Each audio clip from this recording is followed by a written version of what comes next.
feel like we're all out of practice. Right? Definitely are. It's going to take a hot minute to get used to things. Yeah. It's all right, though. It's going to be laid back. It's going to be chill. It's going to be fun.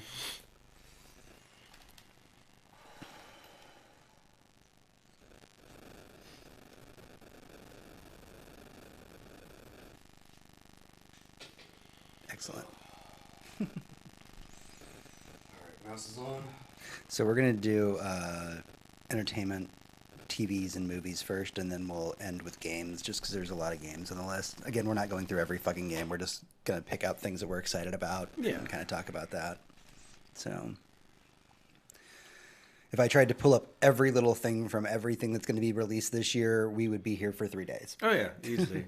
Yeah, no, like, it's too much stuff. It's a whole year's worth of stuff. Mm-hmm. Good thing we're not going through, like, the coming decade of stuff. Oh, God, that would be horrible. Why is there... cat? Should not be fucking cat litter in this seat. They just take it with them. Mm-hmm. Just so they have some wherever they go. Fucking gross-ass beans. Gross-ass beans. All right, let's do an audio test. Yeah. Sure.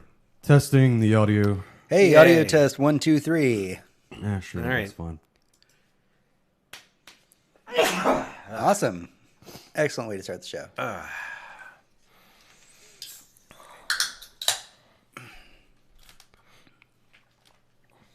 was in a much better mood prior to my stomach deciding. Oh, Jesus Christ. Allergies, man. Wow. The worst. Oh, I'm just dying over absolutely. here. Like, I have to, like, be quiet and breathe at the same time. It's impossible. If you want some, I am on so many drugs. oh no, I was gonna say just tissues. They're upstairs. I'd have to go get them, and I really don't want to get up anymore. I can do that. Hello, how's it going? Hey, We're about to get started. how's it going? We're just being. We're just getting our audio test out of the way. This is all wrong, and we're all awful right now. We're back from break and awful. Story of our We're lives. still not done being sick. We're still not done fucking. Y'all motherfuckers ain't done being sick. I need to not be sick. Thank you very much. Oh, I'm done being sick. It's just the air's trying to kill me. I'm just going to back this up and lean in to talk because, like, I'm just going to be... You're not going to the whole remember to show. lean in to talk. I'm going to have to remind you. You remind me then, motherfucker. All right, you ready? I'll bring the energy and you guys can just catch up to me. I'll be fine. Whatever. 2019 is behind us, and it's time to get hyped for 2020. Adventures, gear up for an all-new episode.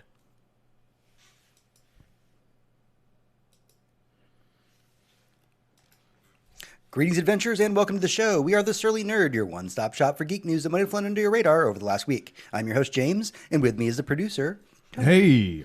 and our co-host, Hector. Howdy.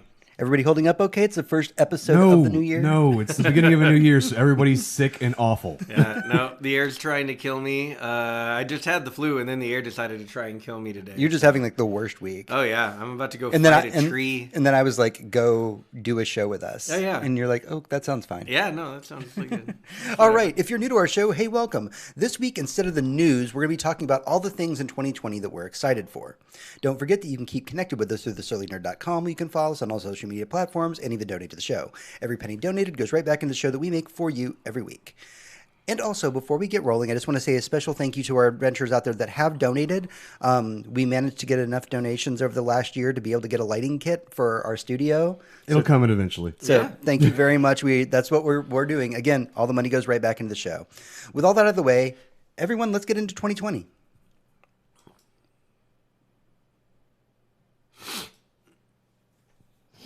You ready? Yep. The future!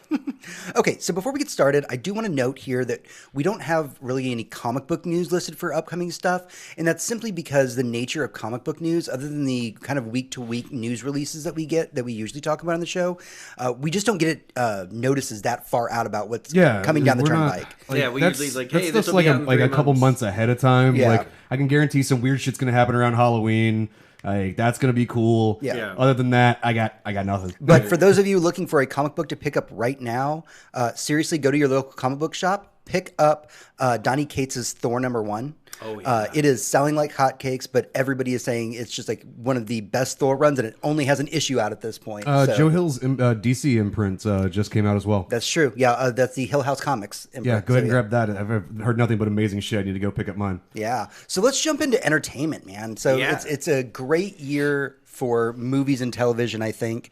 I know Hector's got a list. I wrote some stuff down. There's really only one thing that needs to be on your list. What's that? Just straight up. All right, so Star Wars is done now. Yeah. Minus we get more Mandalorian, which of course we're all excited about. Yeah. There's only one thing that anybody should give a shit about this coming year, and that's fucking Dune. Dune. Dune, come on, man. Like, it'll be the biggest fucking film event in the year. I was going to say Lock and Key, but that's okay. Lock and Key's fine. It's a TV show. It's on Netflix. It's going to be great. We're going to love it. It's going to be fine.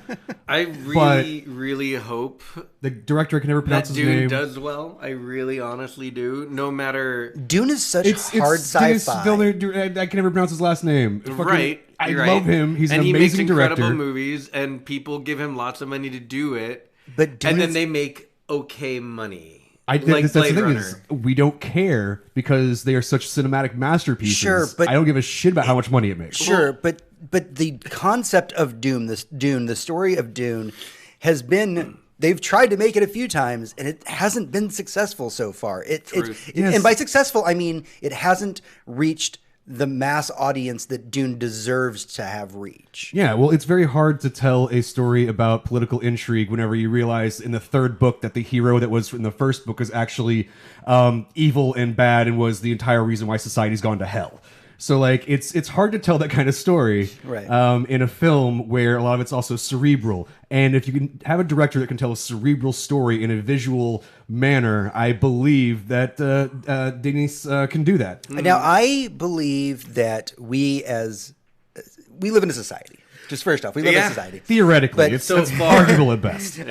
But our society, in my opinion, when it comes to mediums such as video games and or movies and television, I think that more and more directors are willing to take risks on more, I don't want to sound pretentious saying this, but more intellectual properties, maybe stories that are a little bit harder to follow. More sophisticated storylines. There you go. Yeah. Because I think more and more writers and directors are not going into creating their art saying the audience is dumb. They used to do that for a long time. Then they're like, oh, we have to adapt something. But it's really hard sci-fi. Okay, let's just dumb it down. Right. Now I don't feel Yes, like we've all seen the new Star Wars. but I don't think that a lot of writers and directors are going in with that opinion, and I feel like it's to the betterment of entertainment as a whole. That not only are they don't think that we're dumb, but also it's just the audiences themselves find themselves gravitating towards more complex stories. I don't want to bang on this drum too much, but I don't think you could have convinced me 15 years ago that a show like Game of Thrones would have done well. I've been True. like, political intrigue in a medieval society, like I don't know if that's going to be for everybody. Like ice zombies, like what? It sounds like a bit much. Right. Yeah. It sounds like something I'd be into, but like, Yeah, like no. some dudes would be into it, but I mean, you can't be spending, right. about But they $40 million never an with the episode. let's just take season 8 out of the equation. But the earlier seasons, they never slowed down to explain things to you. Like True. they expect you to keep up with the story, and I love that in a show. I like a show that wants to keep me engaged Yeah. by not sitting there like fluffing my pillow, being like, all right, let me tell you the story over again in case you missed anything. Well, see, that was one thing I liked about when Game of Thrones started was it started in the middle of the story that was already going on. It didn't catch you up with like a previously on Game of Thrones where we didn't exist. It was like nope, you're starting day one where King's showing up in the fucking castle and you got to figure out what the fuck everything's going on and like the past hundreds and thousands of years of history to make sense of why they're all in this place now. And with that in mind, we've had many seasons of Game of Thrones. We know as a society that's the type of stories that we can tell. You are right. Like we as a society can now tell these kind of cerebral stories, these visual storytelling mediums, where we can tell these grand ideas about what it is to mean, like to show the fall of a capitalist society.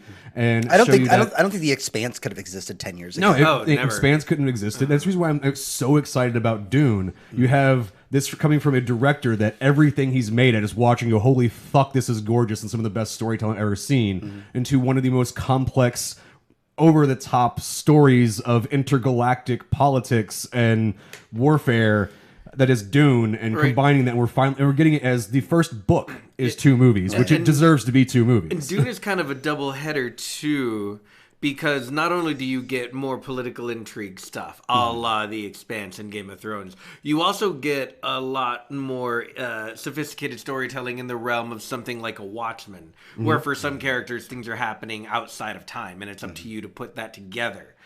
It's a big thing in Dune, and part of what the spice does, you can experience time outside of its linear flow, and it's a whole deal that will be hard to explain and even further complicate the whole politics. Yeah, later on in one of the other books, there's these people that can watch themselves outside of time. There's like these two entities that exist outside of their own, that everybody else's reality and shit. Dune gets really fucking complicated and weird. Yeah. And at its core, that's the story of you shouldn't follow a personality leader. You shouldn't follow the what it was originally kind of a shot against JFK, but you shouldn't follow the Twitter annoying person that's hey, let's all bundle up the popular guy. Literally the cult of personality. Yeah, that's the word I couldn't remember. Yeah. That's the entire point of the Dune saga is the cult of personality and how bad that is from a political perspective for society. Feels relevant. Feels a little on point. Yeah, it does. But there are many books about it, and the fact the first one is getting turned into 2 movies. Well, it's turned into one really, really long movie, but getting cut up into 2. Correct. That we might, if these do well enough, we can possibly get more stories in the Dune saga, which I think would be fucking amazing. I think that we need to take the Star Wars break for a while, Never gonna happen. would be great. It's Disney. They've already said that they're taking a break for a while. We're going to be doing the series stuff. We're doing the series stuff. We're not doing movies it's right now. one calendar year. I guarantee. They're at least doing 1 year of no movies. Yeah. Okay, we have some other stuff here that we But do. what else is on the list? Is there going to be more Game of Thrones? No. Is there going to be more Watchmen? Well, we don't have any confirmation of Watchmen, any of those maybe, yet. probably not. Game of Thrones, definitely not. We know Birds of Prey's coming out this year. A DC movie that I'm weirdly excited for, even though I didn't watch Suicide Squad. The trailer looked good. You don't need to watch Suicide Don't watch Squad. Suicide. Just don't watch Suicide. You can watch the Squad. first 20 minutes of it, then immediately turn it off. Right. And then you won't be disappointed. I haven't seen the first Quiet Place movie. It's been on my to-do list. Both of you. But the What's sequel. wrong with you guys? I'm busy. Yeah, it didn't seem You're very busy. interesting. Like the horror movies you guys hound me to see, and that was like one of the best ones that came out that year. And y'all like, I never got it. Dude, I can guarantee it's a movie I'm going to fucking fall asleep during. That's. I know it feels bad. I know me, and I know a movie where there's like 0 dialogue and like 0 noise. I'm just gonna be like, I'm just gonna fucking fall asleep, because I don't normally fall asleep during a lot of movies. It's not The Witch. It's an exciting movie. I like The Witch. The Witch to me was intriguing. He also likes The Witch, so it's that. I mean, there's no accounting for taste. We do know that Mulan's going to be coming out this year. Are you excited? I'm excited. People seem I'm to be excited. I'm not gonna lie. I caught half a tear during the trailer. Wow. Yeah. The trailer was fucking epic. Everything that you can see in the trailer they got rid of, which is i.e. the singing part and the dragon, were for the best. Yeah. The music is put in, like all the singing parts are now is just part of the score. Yeah. Getting rid of the dragon, making the spirit animal thing the phoenix instead totally makes fucking sense. Right. Yeah, the characters were all like very, very well cast.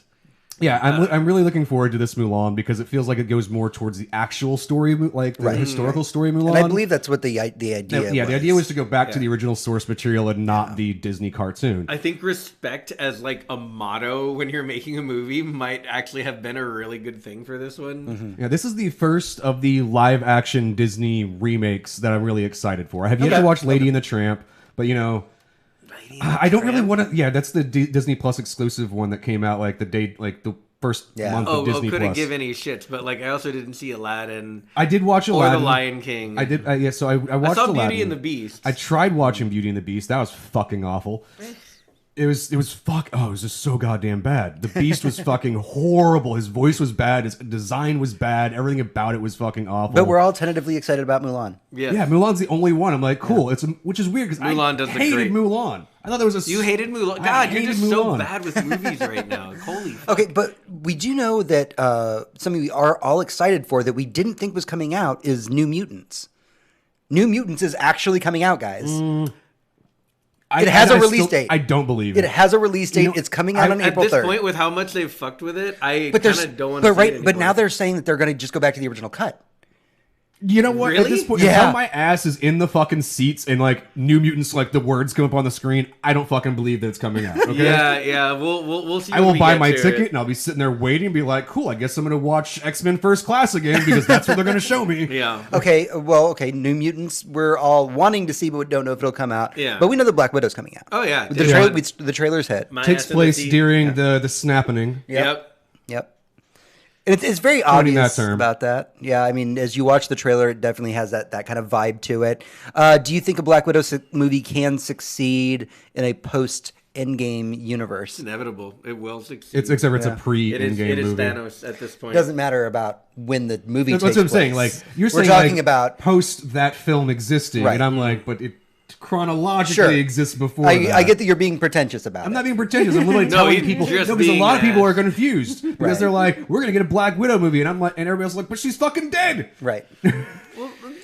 So yeah. So it's confusing to a It's lot true. of people It's because true. it's the comic book world. And we're finally getting that point where you have to explain the movies because people are like, "Wait, what the fuck happened?" and there's going to be a lot of that this year. We Mm-hmm. know that Black Widow's coming out. We know that WandaVision's going to be coming out this year. Yeah, speaking of our 2020 vision, I'm stupidly like they bumped up the release date from 2021 to 2020 for WandaVision. They did. Yeah. I Yep. think because a lot of people canceled Disney Plus the moment Mandalorian was over. Yeah, Could that be, pretty yeah. much. I think it was the like, well, we need something this year aside from putting Mandalorian back on the air to get people back to And stick I mean, around. they and are watch they are this. going to have like Falcon and the Winter Soldier, but Yeah, that's like but that's still scheduled for 2021. Yeah. right. I mean, that's There was nothing scheduled for 2020 for like Marvel Yeah. at all. Not on even there. Loki? I No, thought No, Loki not was even Loki. 2020 Loki's even also? later. no Oh, Loki's man. not It yet. starts with it was supposed to start with Falcon and Winter Soldier and then go into WandaVision, but they bumped up WandaVision to instead. All right, so let's see here. Tony, you're excited about Fast and Furious 9? Dude, I mean, I just talked about how much I love fucking like smart people, brilliant visual movies. But I also like movies where things explode a lot and cars go fast. They And Vin Diesel explode. sells family a lot. While going fast. The movie. And it's very And yet they're very and yet furious he- about this. And yet he didn't like Michael Bay for so long. oh yeah. I did so watch weird. Michael Bay's new movie on Netflix. Yeah, the Ryan Reynolds one. How was your Caesar? that was fucking awful. It was the most Michael Bay had Michael Bayed, and because he was like, I can do whatever, I can show blood for once, and he just went over the fucking top with it, and it was.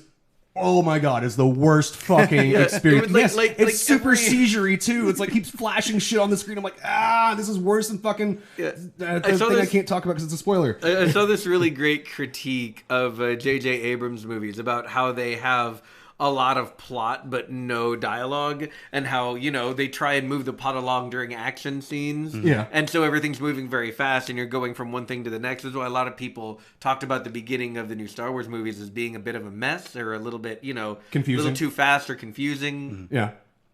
That entire movie was that.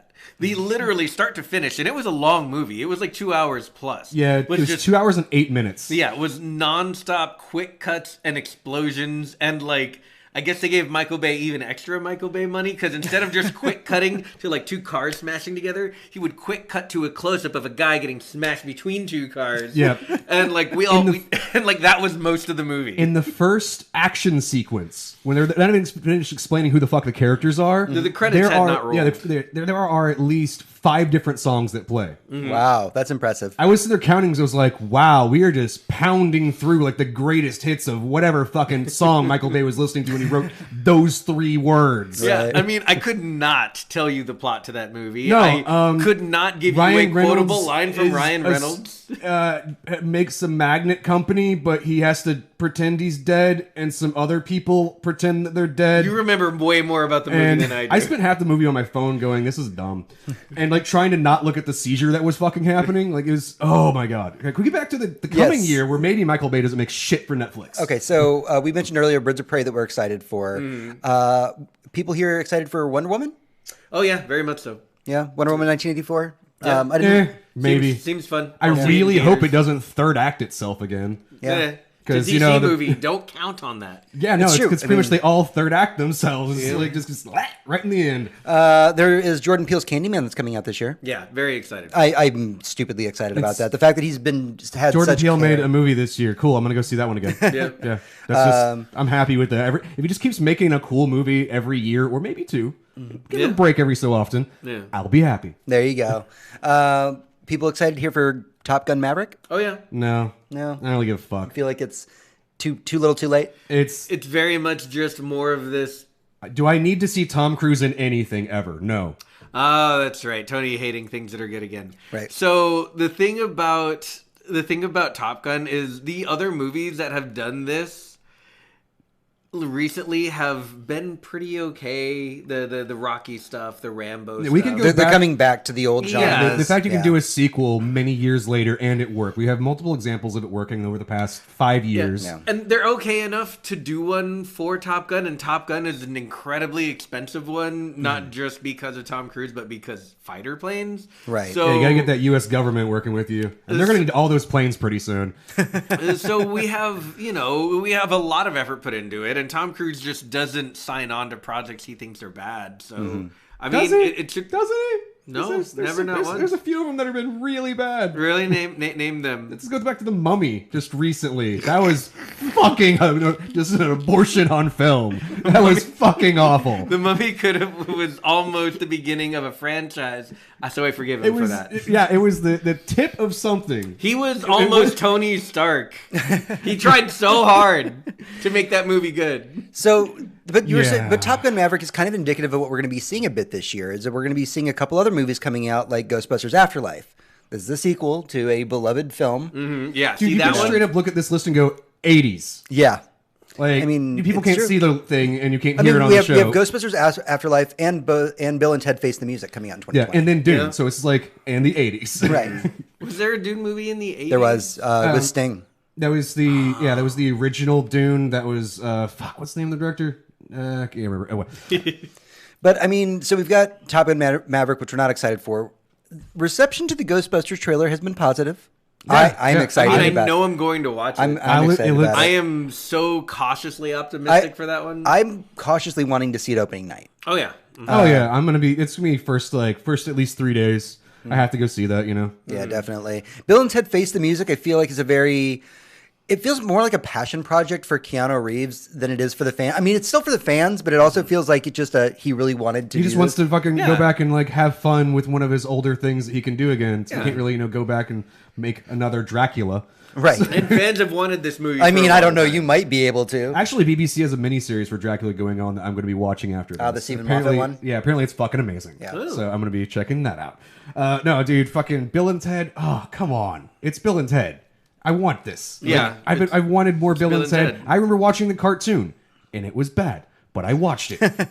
I had a VHS of Bogus Journey, and God, I must wore that thing the fuck out. Wow. So you're really excited about this then? Yeah, absolutely. Yeah. I'm gonna miss Carlin though. Yeah, missing Carlin's gonna be it's gonna be a hard part of For that. the longest time, I wanted Louis C.K. to replace him. That would I was be- like, and- that would have been the perfect replacement. Yeah. And then like the Then everything happened.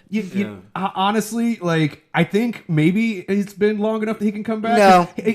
Maybe because No. certain people have done bad things and then come back later on. We all forgave Ted Danson for the blackface thing, and that was like at least 15 years for blackface. What's the time frame for like when is it okay? When is it okay to masturbate in public? You know what? Well, not in public, just in front of someone who Doesn't want politely asked you to stop, Right. And then you didn't, Yeah.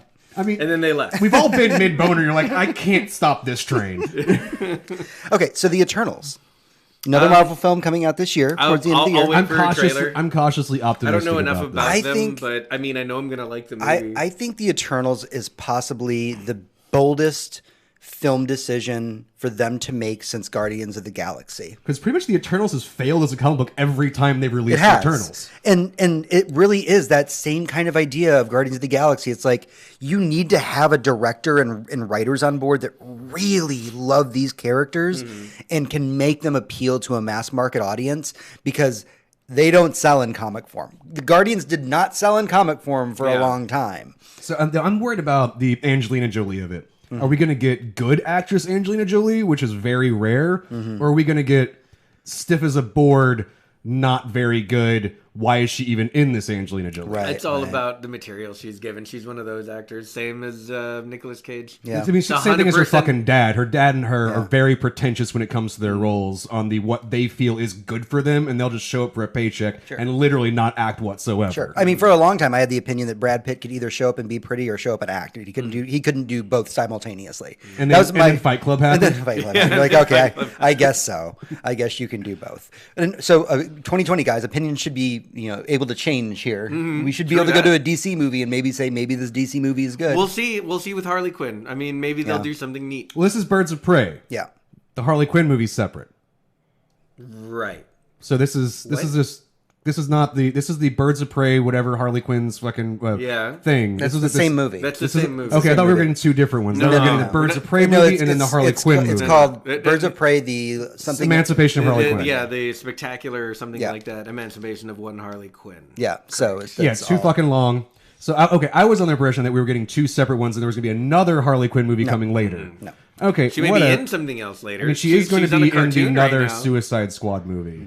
The one that's coming out. The she is James also Gunn one, doing- yeah, The James Gunn one, she's but it's also in not the coming James- out Yes, this year. that's where your mind was on that one. Okay. Something that I found interesting in all the research I was doing for what was coming out for entertainment over 2020 was there is apparently a British show that is going to be coming over to America, and it's called Lego Masters.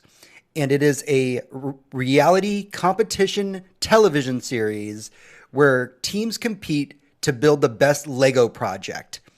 Okay. And Will Arnett's hosting this. Apparently, this started as a British show, and now it's coming over here, and we're going to be doing it. I'm intrigued. It depends on who they like. I'll What the watch the personality episode builders of are. In my mind, I'll check an episode. In out. my mind, it's like Great British Bake Off, but with Legos. I mean, if we get that kind of level, sure. I mean, It's got to be a labor of love. Everybody's happy with each other. Everybody's supporting each I other. mean, it's Lego. Like, you got to be sharing your fucking pieces. And I swear, if it's not like 500 times per episode goes, where the fuck is that piece? I'm not going to believe the show is actually reality.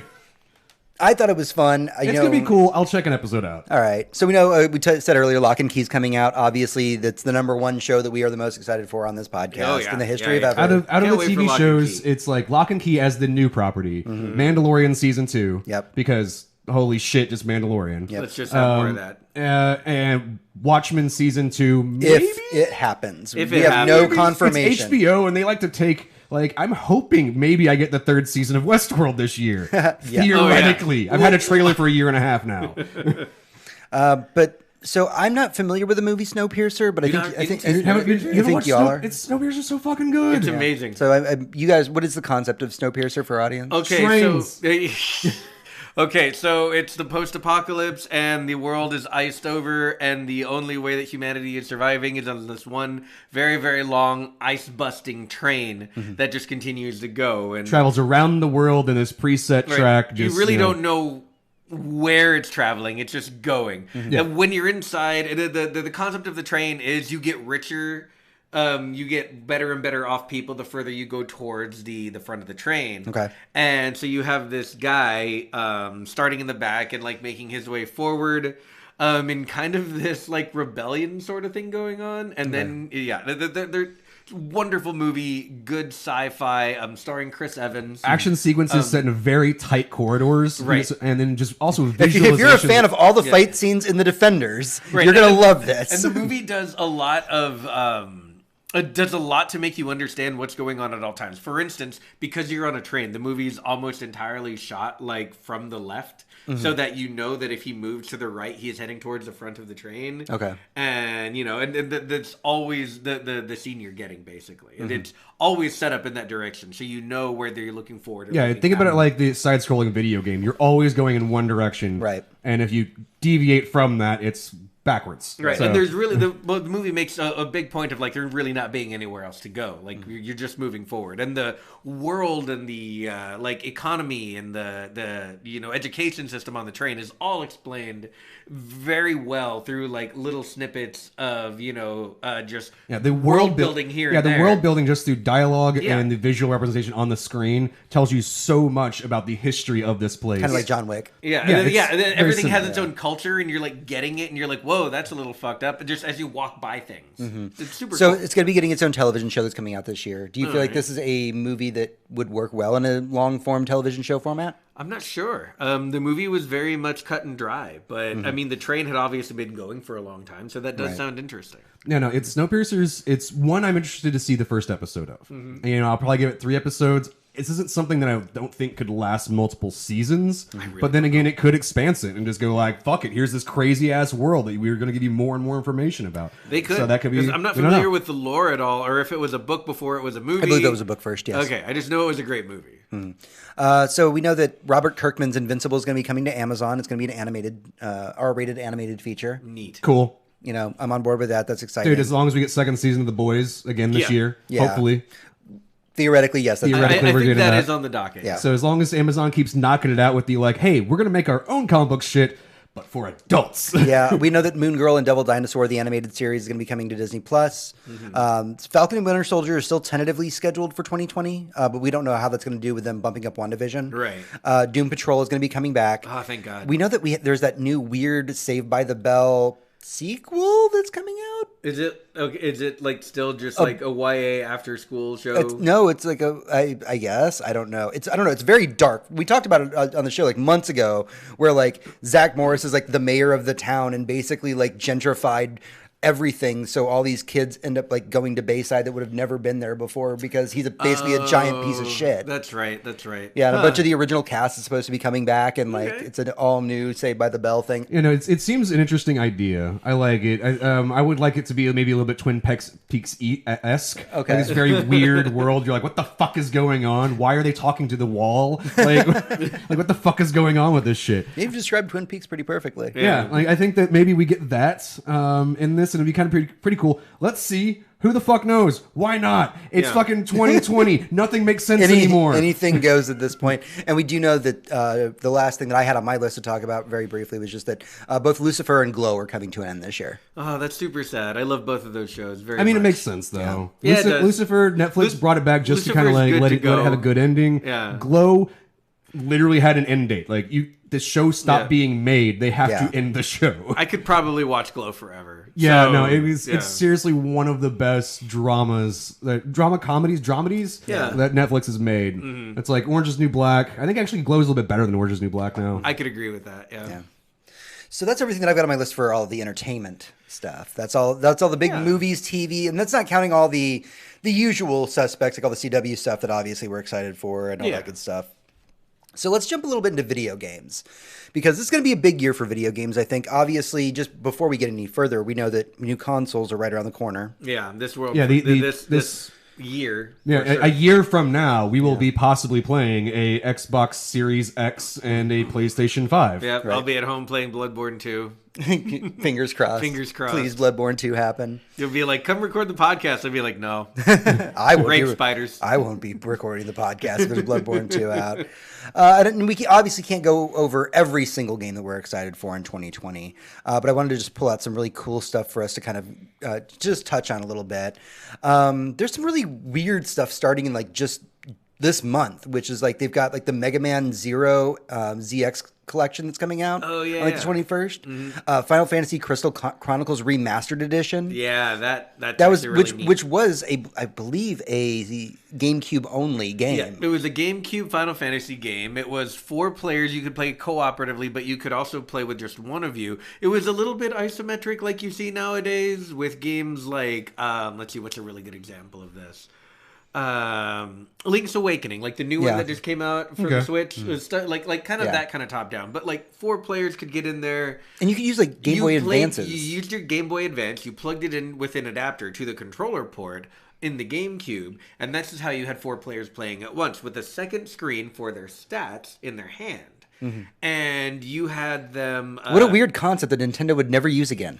Exactly. And so you had that going on, and not only that, but since you could all play different classes, your magics could interact with each other for like interesting ideas. Like Right. if you throw a fire spell and someone else throws is like, I don't know, like a lightning spell, suddenly you have some new thing going on. Kind of a Divinity-esque. Yeah, know. exactly. Yeah, so I'm really excited about that. I did play that a little bit with some friends back in the day. It just was really hard to getting 4 people together plus 3 Game Boy Advances, and it was a lot. But now it's going to be on like Xbox. It's going to be on PlayStation. You can just have 4 controllers. Yeah. It'll be on the Switch. That'll be really cool. Yeah. I knew a person that had a GameCube.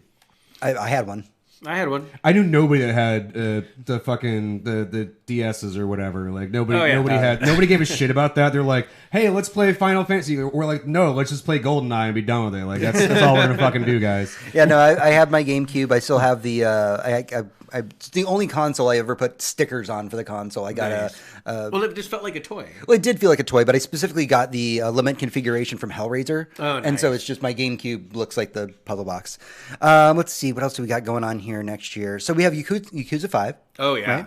Yeah, that's gonna be a lot of people are really excited about that. Yeah, we've got Darksiders Genesis. Yeah. Dreams is a really fascinating one because Dreams is like just a game engine, basically, that you can make other games in. Dreams is one of those things I can't wait to see, but also I wish it had come out much earlier in the console's life so that we could see. Well, we've a lot had more variants with it. of this for a long time now. Yeah, so you had like Xbox had one whenever the Xbox One was like released. Yeah, no, they had Spark. I was thinking about I remember Sackboy. Spark. That's right. Sackboy is Sackboy had a lot of level creator Little stuff. Big Planet. Little Big Planet had a lot of Little Big Planet was amazing. level creator stuff.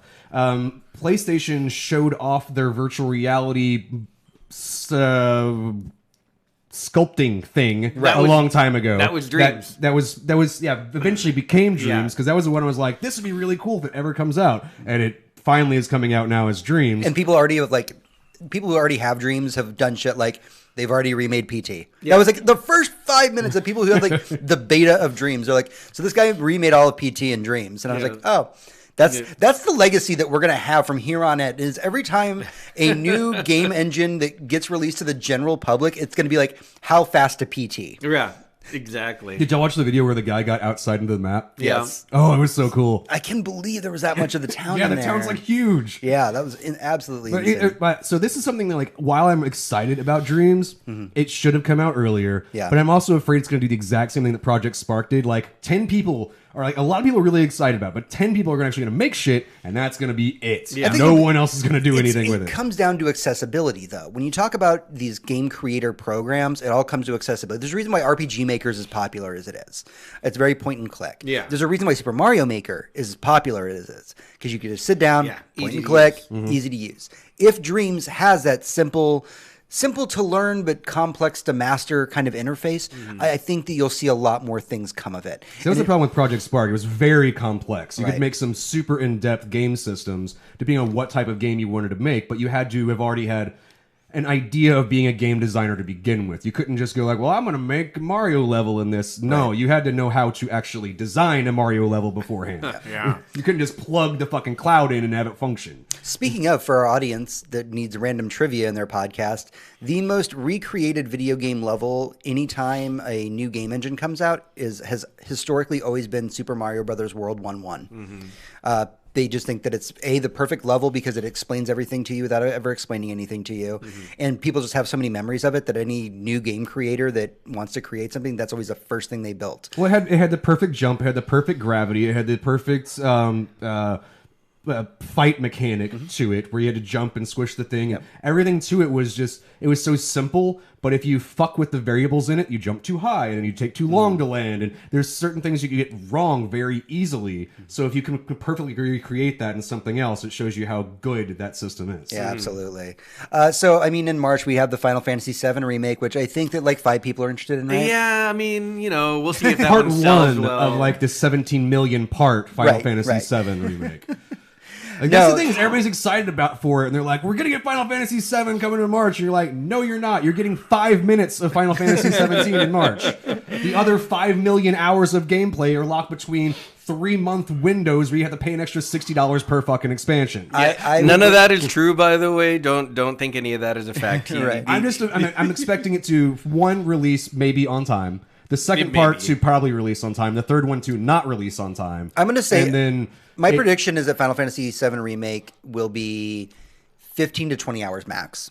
That's in total max. or just the first part? No, the first part. Just Okay. the first part yeah. will be like 15 Oh, to I'm 20 If the expecting- first if the first part was longer than 20, I'd be really I surprised. was expecting Yeah. like 5 hours max for the first part. Well, Honestly, I mean, was. it depends on what they do with it, because if they make it exactly like the first game, which we already know that they're not, then, the first 10 hours of the game would give you, like, a lot of Midgar and all that. Which is supposed to be the point. Part one's supposed to be Midgar. Yeah. We know that. So, I mean, it fits the timeline pretty well. I think the reason why I say it's going to be a shorter amount of time is because a lot of Final Fantasy VII, people forget, was loading screens and stupid annoying fights you couldn't bypass. And now that we can bypass that bunch of that shit and don't have stupid annoying loading screens, it will take like 5 hours instead of 20. Yeah, like we can take all that extraneous bullshit that was Final Fantasy VII and make it Final Fantasy VII. 20 years of Final Fantasy VII distilled into the actual game they intended to make. Right. Let's see here. Doom Eternal, guys. Doom Eternal. Yeah, Doom Yeah, Eternal. cool. Another Neo Doom 2. game coming out. We're getting it. Yeah. Do what? Neo 2. Neo 2. So what is this game for our audience who may so- not be familiar? Sorry, my head's trying to explode. You're so moved by talking about this game. That We're you're getting Neo. great audio this week. Neo is they think of kind of like a samurai game where you're a guy and you have a lot of samurai stuff going on. The best way to describe it is Samurai Dark Souls. Okay. Much more than Sekiro. Sekiro had its own combat system. The only reason it was compared to Dark Souls at all is because it was made by From Software. right. But if you actually took Dark Souls itself and made it in feudal Japan, that's what Neo would be. And there are a lot of things that they do with a formula here and there to make it their own, but it's still very much Samurai Dark Souls. And the first one was amazing, and it had good co-op, and it had like thousands of items that you could get. And the second one seems even better. I can't wait to play it. Neat.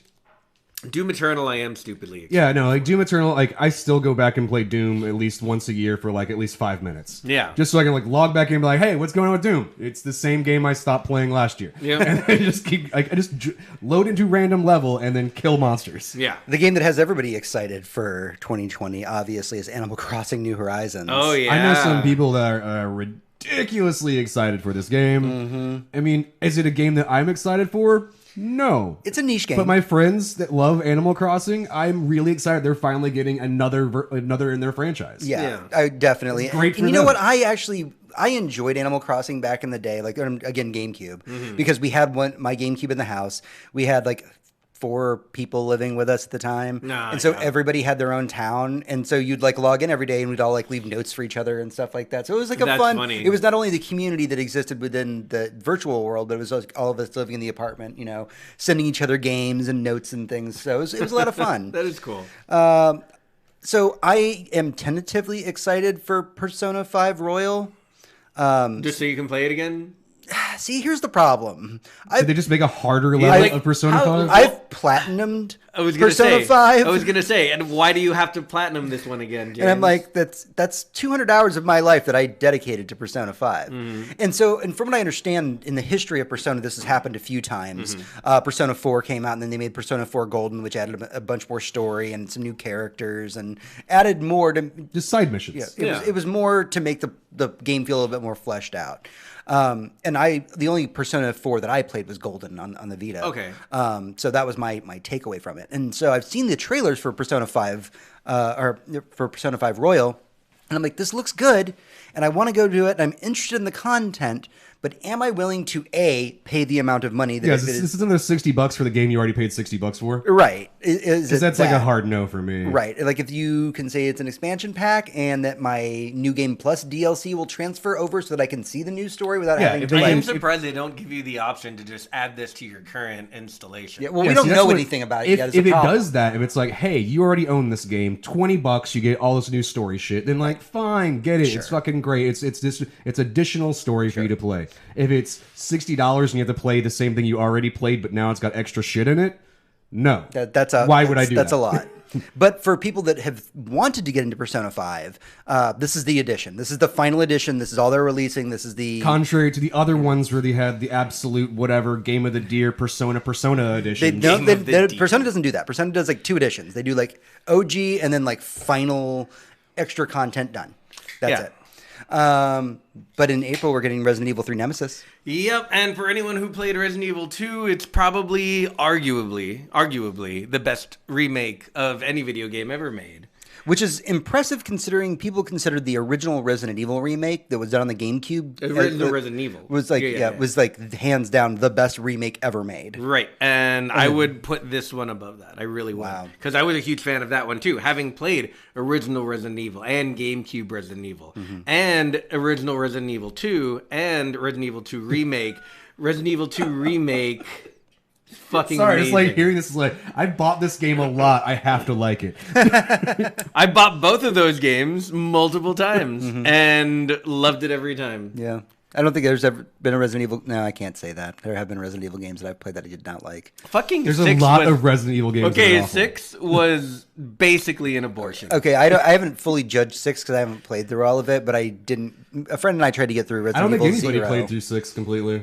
Me and Ross, who were very, very good at finishing the games we start co-op, were never able to finish Resident Evil 6. Wow, that's rough.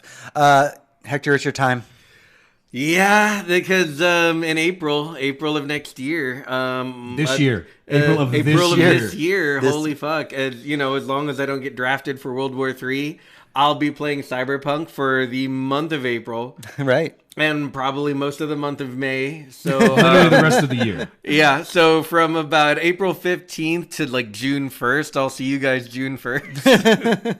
No, I don't believe that. I believe it's going to be like solid 3 months. Like you don't even go to work anymore. Yeah. You are just, we're going to be going to your place and you're going to be the guy who is the couch. I will be just part of my chair at that point. Yeah. Oh, we're talking about Cyberpunk, by the way, for anyone who hasn't caught on yet. Cyberpunk 2077 comes out in April. This is definitely the year where I'm going to be taking days off of work for specific games. And Yeah. Cyberpunk is one of those. Yeah, Cyberpunk's, yeah. hey, I'm going to take a day or two off of work and I'm just going to fucking play some Yeah. Cyberpunk. Yeah, Yeah, I'll definitely so. be glued to my PC for that. I mean, I'm looking planning my forward to it. PC upgrade around it for Yeah, I mean, that's honestly what I'm doing at this point is I'm looking like, okay, what's the PC upgrade that I need to do for 2077? Because I want that shit to look See, that's tight. that's the problem is when I look at the stats of Cyberpunk 2077, just like pre-release, yeah. so everybody's just guessing stats at this point. And I look at it and I go, fuck, I do not have $5,000 to buy a new computer. Because that's what you basically have to do to get it to run at like medium settings. Right. Yeah. Like, No, to get it to run at high is like, no. It was just not going to happen for like 6 years. CDPR games are notorious for doing this. The Witcher 2, when it came out, was a fucking powerhouse that people measure their computers But it on. still looks good to this day. It does still look good. Witcher 3, when it came out, was like, how do you run it at max settings? And everyone was like, wait a year. Yeah. Yeah. Pretty And it'll much. probably be the same for Cyberpunk. Yeah. But a more controversial entry coming into 2020 is Marvel's Avengers, which we don't actually know that much about. We just don't know that- much about it. we And know- can I say that I have been very underwhelmed by what I have seen of it in That's trailers? the for people that don't remember this one because pretty much everybody forgot about it at Right. this point. That is the Square Enix. Square Enix Destiny-esque Marvel game superhero MMO light. Right, which we're hearing rumors is free to play. Yeah. Really? So that's a lot of things on your plate right there that could all go wrong very quickly. Absolutely. Those are a lot of things that have failed historically for a lot I of just people. feel like a game that's this big, we should have been hearing more about Anything it. By Well, now. about it looks like it has a lot of production values, but you know what had a fuck ton of production value? Battlefront 1 and 2. It's true. I mean, there are a lot of ways that this could go wrong. And Yeah, there are a lot I- of ways that it could be boring. I'm honestly not excited about this. I'm just super cautious. It's more like going, hey, Square, maybe you don't side with Disney on a bunch of these projects, please, because it's going to end up killing your company. Yeah. Like, this seems like a huge investment that... Because, I mean, look at what happened with, like, BioWare and Anthem, a game that you had to compare it to that level Yeah, of it's true. involvement that could kill your studio if you yeah. fuck it up. Absolutely. And this is a game genre that kills studios. But if you could only buy one game in the month of May, might I recommend to our audience to pick up The Last of Us Part 2? Yeah, that's another... God, that's too close to Cyberpunk. What am I going to do? You are incorrect because Fast and the Furious Crossroads is coming up directly right then, and that's the game you We've should already get. We all established you have know no taste. the amazing That history of Fast and the Furious games. Right, And yeah. how they have Wow. all been... video games. during the Game Awards, whenever they showed off the Fast and the Furious trailer, I was just going like, "Cool, I don't want this. Why Okay, did you make this?" No, the best part about that was fucking... I just want to call him Dom because of the way he came Vin on Diesel. this stage. I know he's in Diesel, but he comes out in a fucking like white like t-shirt, Yeah, just he came out like as Vin Diesel / white Dominic. undershirt, obviously blazed out of his mind. That Oh, guy God, he probably was so smoked high. ganja, but while walking out on God. stage. And what's her name? Michelle Rodriguez. Oh, yeah, Michelle Rodriguez. Michelle Rodriguez was on another planet. Yeah, fucking- and they come out and they just kind of look at each other in front of the mic and they're like, "We're in the game. That's so cool." And Vin Diesel's like, because we're gamers, we're old school gamers, and like we're in there. It was honestly the worst game showing Oh, it was so bad. Whatever ever the seen. opposite of your breathtaking is, that's what that was. That's exactly what that was. Now we have a bunch of stuff listed here that doesn't have dates on it. I just want to throw a few out there if you're excited about them. Axiom Verge 2. Oh yeah, very much so. are excited about Love that. the first one. A lot of people are excited about Bravely Default 2. Oh yeah. That's a big one. We know that Death Stranding is coming to PC in 2020, so that's going to be a big deal for a lot of people. Dark Alliance is one that I'm excited for. That's the Baldur's Gate game, or it was formerly Baldur's Gate. Now, I believe it's got to be Icewind Dale because Drizzt is in it. So Baldur's Gate originally took place in Forgotten Realms. I want to say, nerds, you can judge me on this one, but instead of it being like Baldur's Gate Dark Alliance, it's now going to be essentially Icewind Dale Dark Alliance because Drizzt and his whole cast. That's are gonna be in it. that's the Baldur's Gate game that we saw Yes. at the Game Awards. Yes. Yes, that one I'm excited for because I was like, yes, Baldur's Gate, cool. I don't give a shit that fucking Drizzt is in it. Nobody does. I remember loving the Dark Alliance game for the PlayStation 2 way back. It's basically Diablo, but in the Baldur's Gate universe. Yeah, the game was fun as hell. Yeah, it was a lot of fun. I'm excited for I that. see. I think of it the other way. Like Diablo exists because Baldur's Gates exists. Well, Yeah, probably. Well, okay. I mean, the so- original like arcade cabinets came out, I believe, before we had. Yeah, I'm not sure. Like, arcade cabinets for what? for the Baldur's Gate. There's no- and then you're- before that was Gauntlet.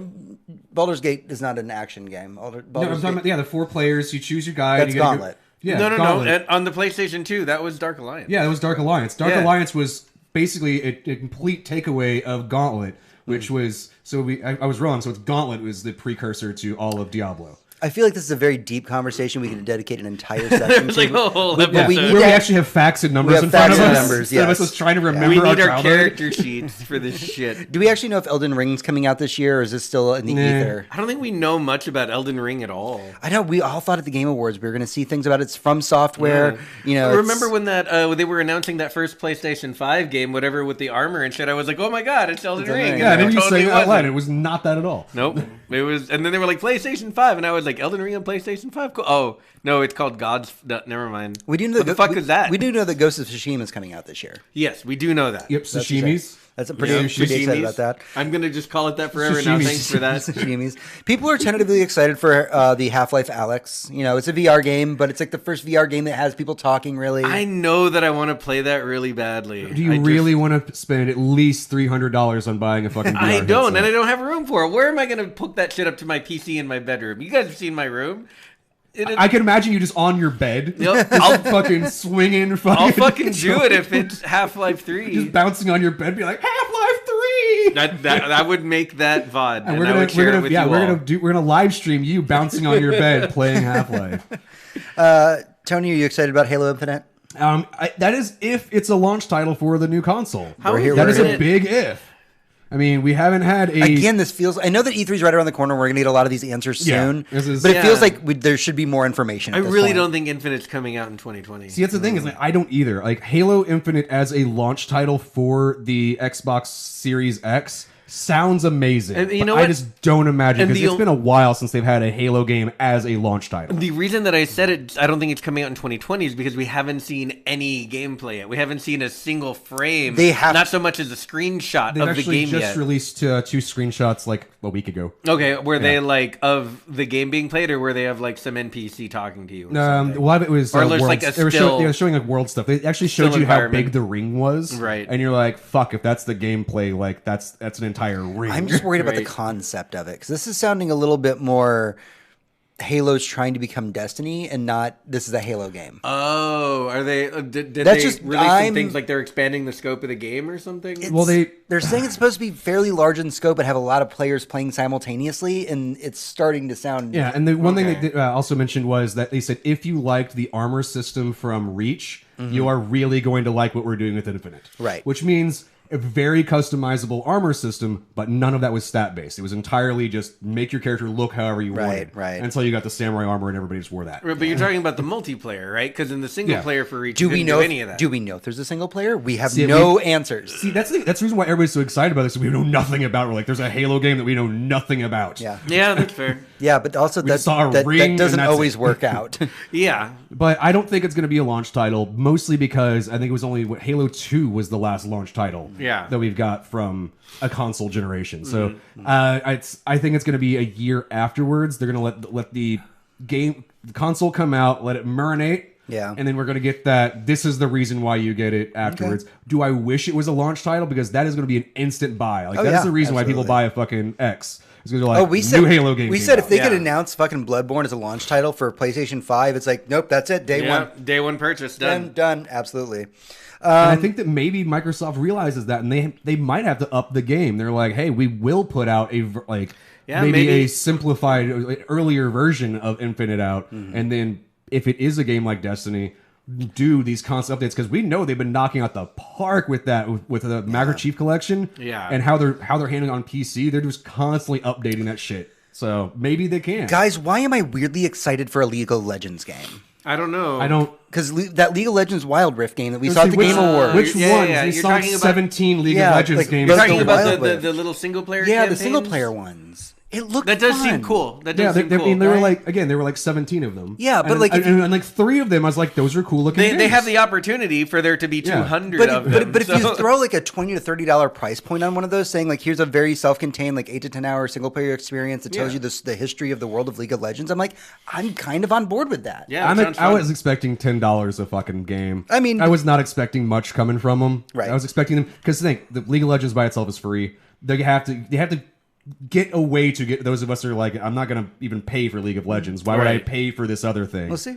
Like they have to find a way to get us in there that just don't give a shit about League. So I think that maybe an even cheaper I can price see point it. just to get people on. No More Heroes 3. Yeah, I'm excited. Yeah, No More Heroes. That's a I big. mean, that's the a big first deal. one I It's a absolutely big. love. I played the first one. I didn't play the second one. Yeah, me neither. So it wasn't Wii U.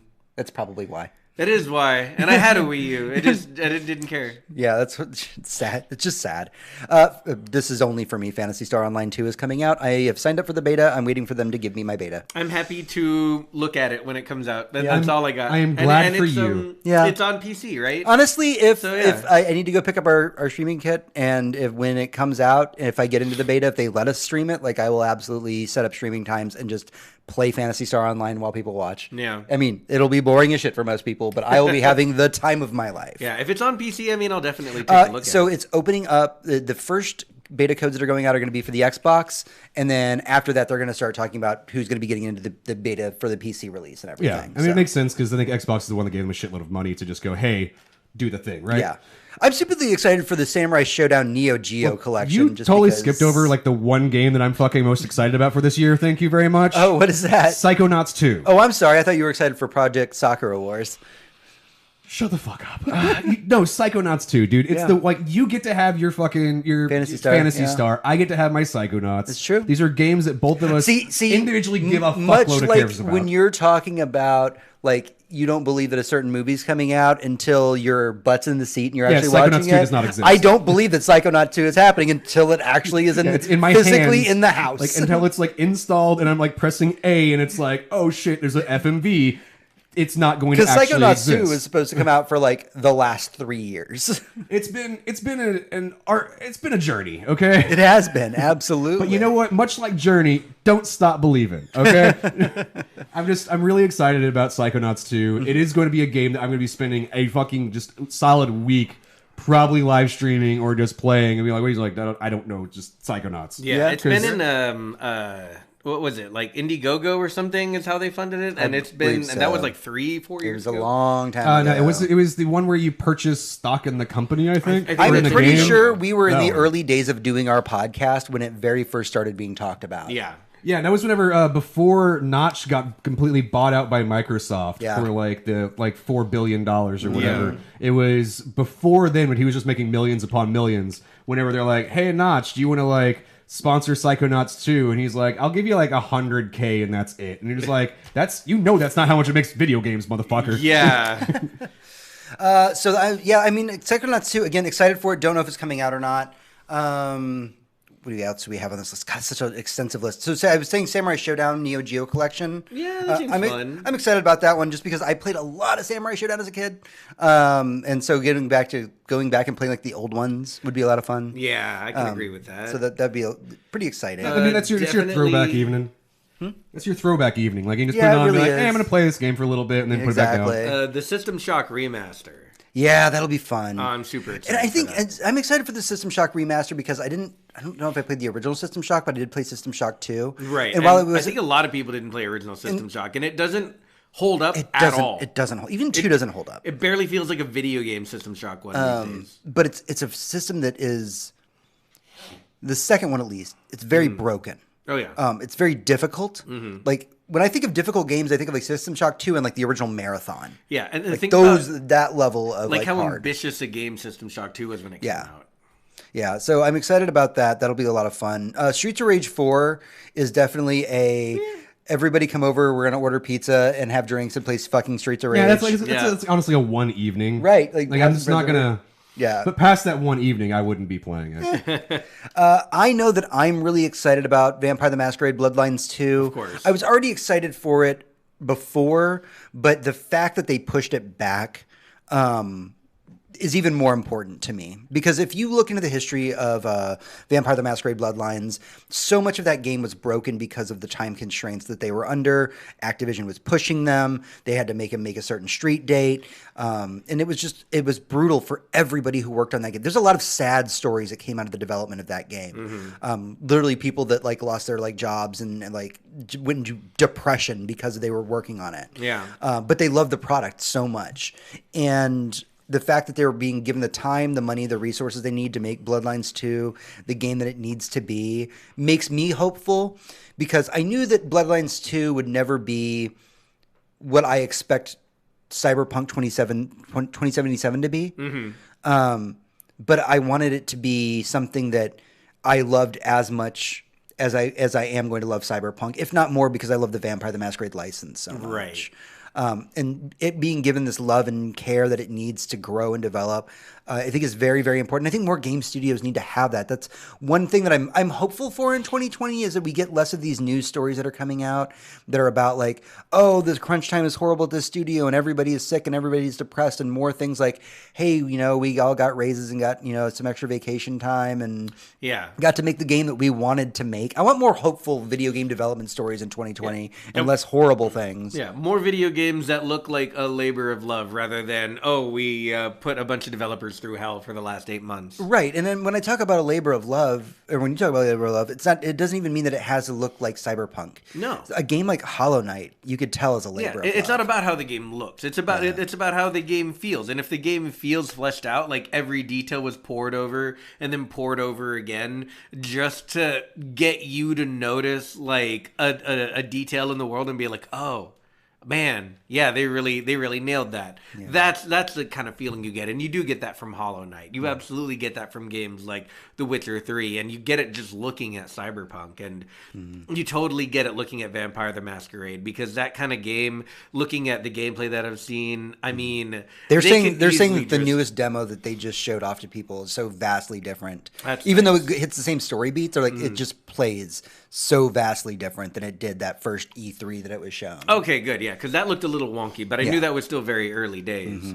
But the atmosphere like in Seattle that you see, like that feels very true to life, and the whole like gritty underground feeling.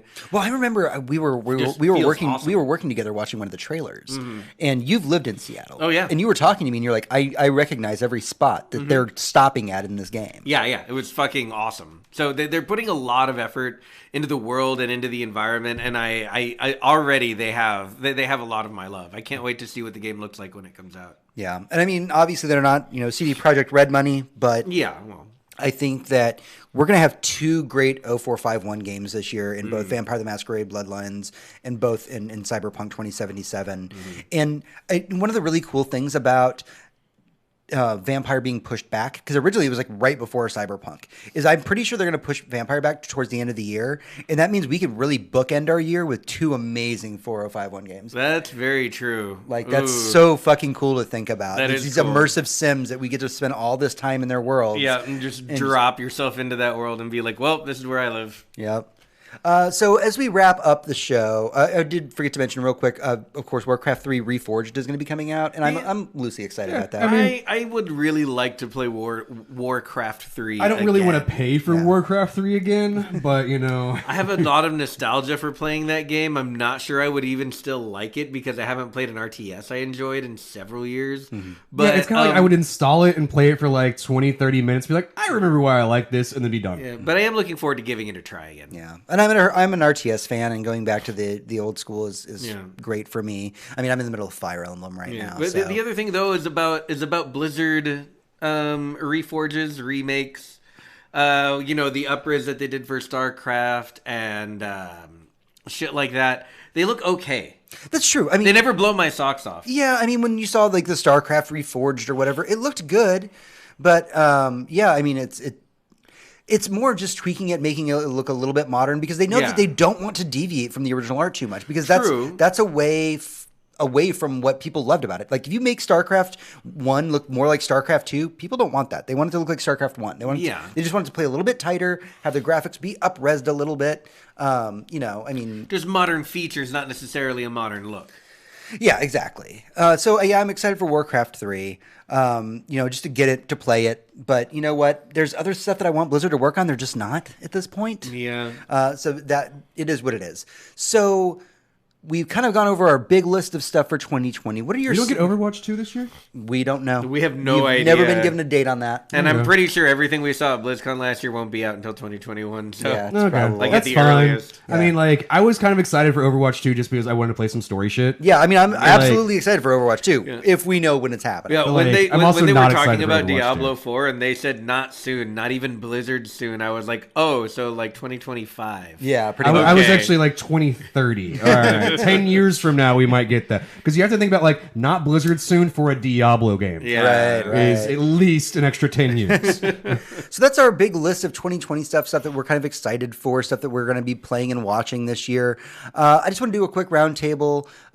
What are your big three off the top of your head, game, movie, whatever it is? What are you super, super excited about? I mean, my biggest thing for the entire year is Cyberpunk, like by far.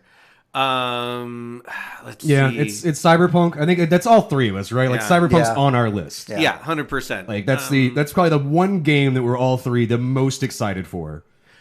Yeah, I'm trying to think. So pick three that aren't Cyberpunk. Yeah, It's man, not pick, Cyberpunk. All right, pick three that aren't Cyberpunk. I can't wait to see the new season of Doom Patrol. I'm not sure if you guys ever caught up with it. I didn't. Do we have finish it. confirmation about Umbrella Academy yet? No, we have nothing.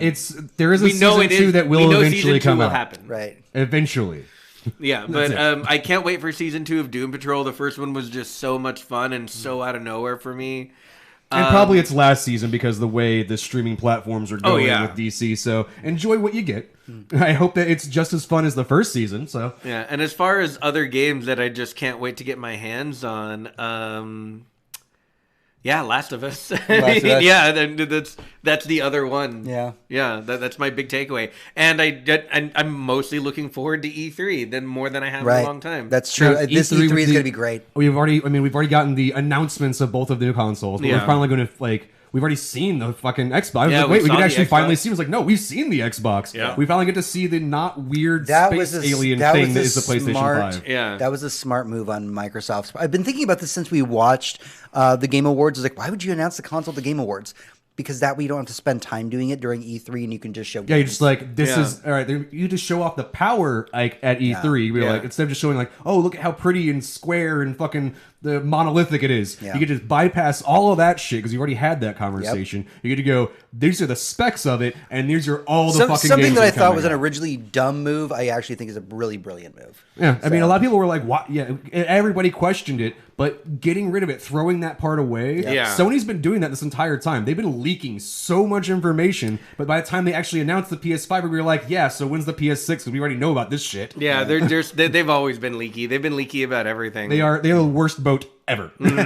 So, Tony, 3 things you're excited for. Aside from Dune, So- just Dune. Okay, so Yeah. Dune. Yeah, so I mean, Cyberpunk's one we can't all say. Yeah. But Dune, Yeah. hands down, that is the one film that I'm just fucking ready for. Right. Your And I have butthole to- is ready. And I have to wait 11 months. Right. Yeah. So it's not exactly coming out soon.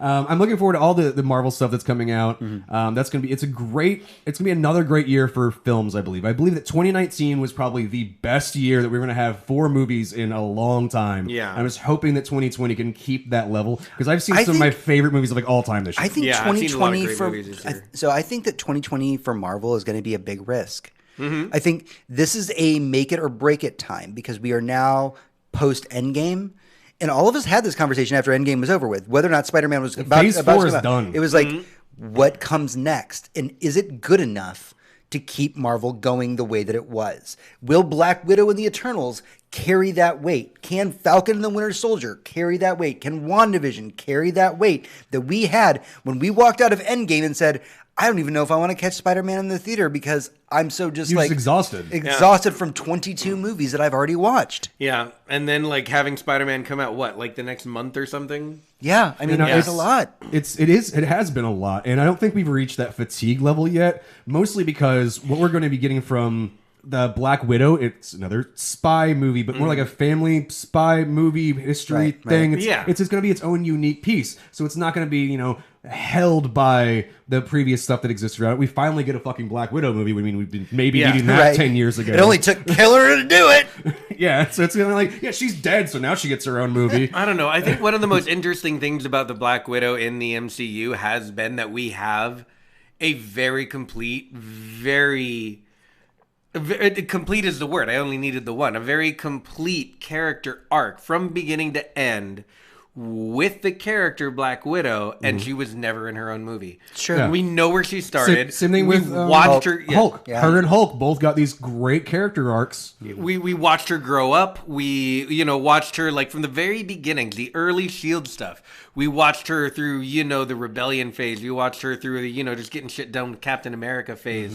We watched her decide that maybe she wants a kid. We watched her kind of sort of fall in love with somebody. Right. Finally decide who her family was, which was the big focus of her character throughout Infinity War and It was really her Endgame. story arc throughout her entire life is her trying to find her family / make her own family. Right, and it's so cool that we got that with never giving her own movie. Right. And so now that we have one and we have her story, I feel like this could sneak in there and be super emotionally impactful. Yeah, and as for Eternals, I think that's the reason why we haven't seen anything for the Eternals isn't because they're afraid of telling us anything about it. I think it's because they want us to be completely unaware of what's coming. Right. They want it to be something that is so unlike what we've had already because we've had cosmic powers in the Marvel movies so far, but now we're dealing with cosmic gods. Right. So this is going to be something that they have to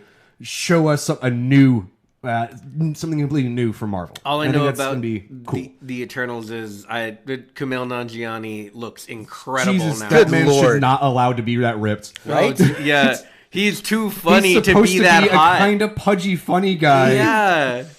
I was We like- identify with, not super rich funny He guy. says awkward, nerdy jokes, and I'm just I kind of want to lick your bicep. Tony, what else are you excited for in 2020?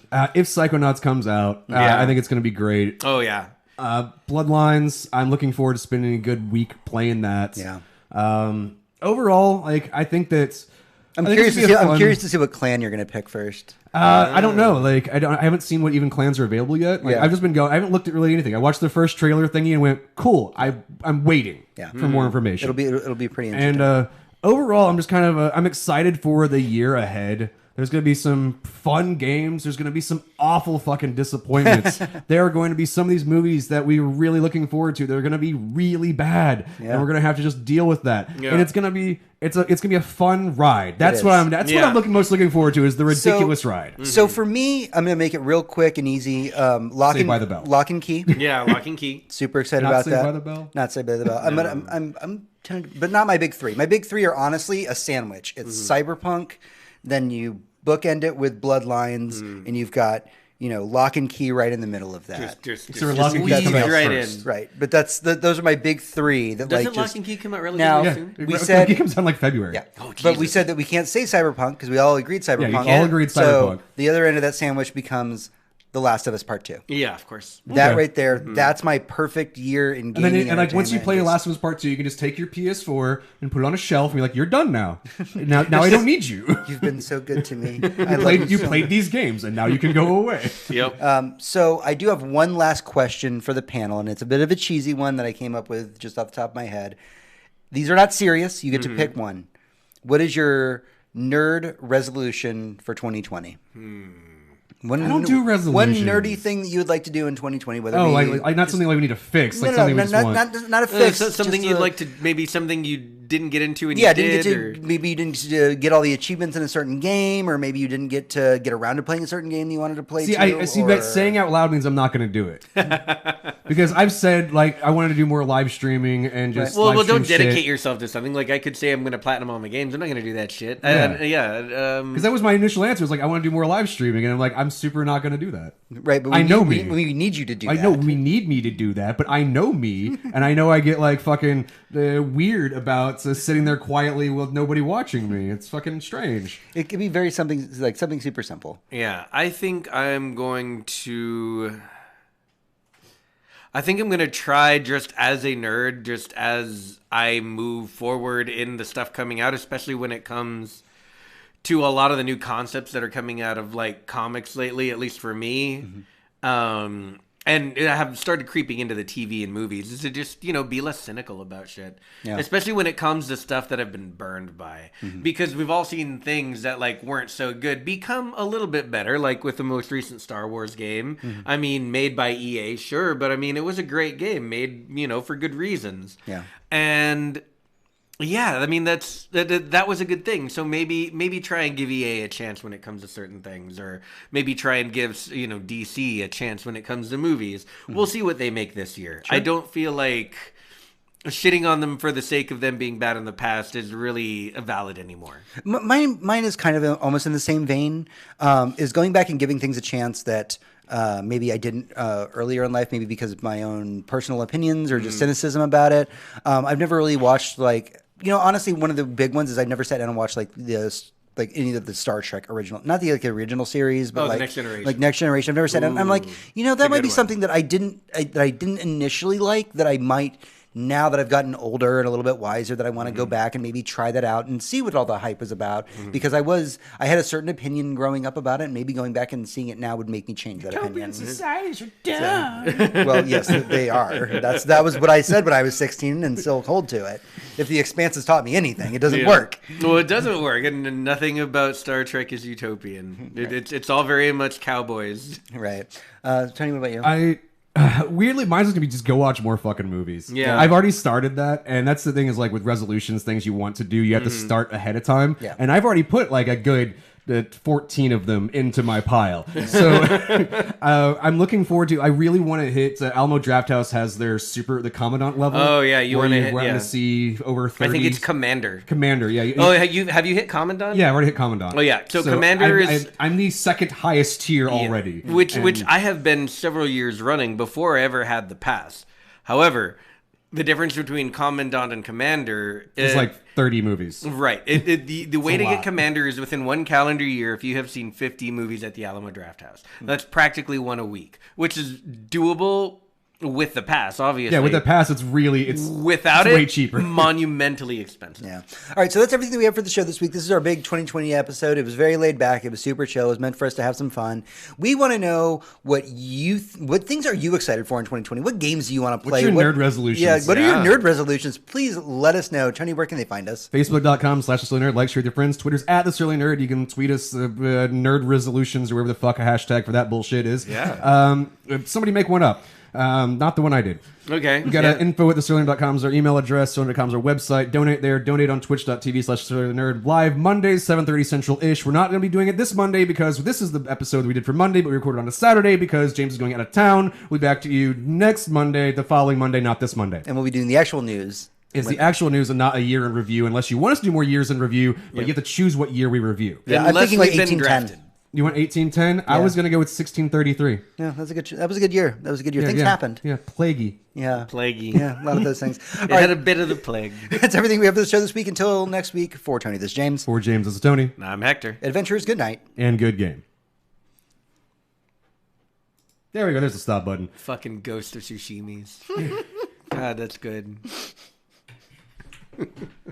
You're just gonna go to a Japanese restaurant and be like, "Can I have one Ghost of Tsushimi, please?" Ghost of Tsushimis? You have to, it's sashimis. You have to pluralize it specifically because of the show Letterkenny.